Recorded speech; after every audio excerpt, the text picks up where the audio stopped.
यवतमाळ जिल्ह्यातील शेतकऱ्यांची फसवणूक करणाऱ्या एका बियाणे कंपनी विरुद्ध मोठी कारवाई करण्यात आली आहे.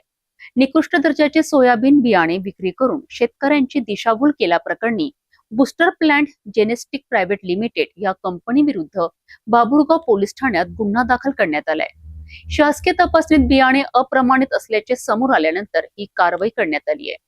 यवतमाळ जिल्ह्यातील अनेक शेतकऱ्यांनी पेरणीसाठी booster plant genetics private limited या कंपनीचे सोयाबीन बियाणे खरेदी केले होते.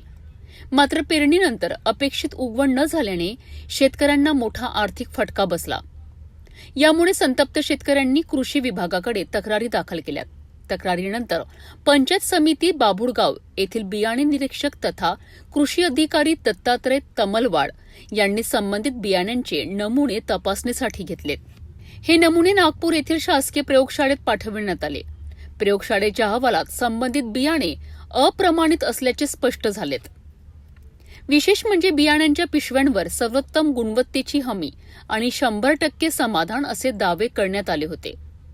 मात्र प्रत्यक्षात कोणतीही अधिकृत प्रमाणीकरण नसतानाही बियाणे प्रमाणित असल्याचा भास निर्माण करण्यात आल्याचे तपासात समोर आलेत. या प्रकरणी भारतीय न्याय संहिता कलम 318(4) अत्यावश्यक वस्तू अधिनियम 1955, बीज अधिनियम 1966 आणि बियाणे नियम 1968 अंतर्गत बाभुळगाव पोलीस ठाण्यात गुन्हा दाखल करण्यात आलाय. या कारवाईमुळे निकृष्ट बियाण्यांची विक्री करणाऱ्या कंपन्यांना मोठा इशारा मिळाल्याचे मानले जात आहे.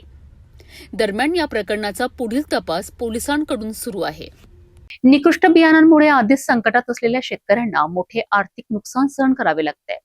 त्यामुळे अशा कंपन्यांवर कठोर कारवाई होणे गरजेचे असल्याची मागणी शेतकरी संघटनांकडून केली जात आहे.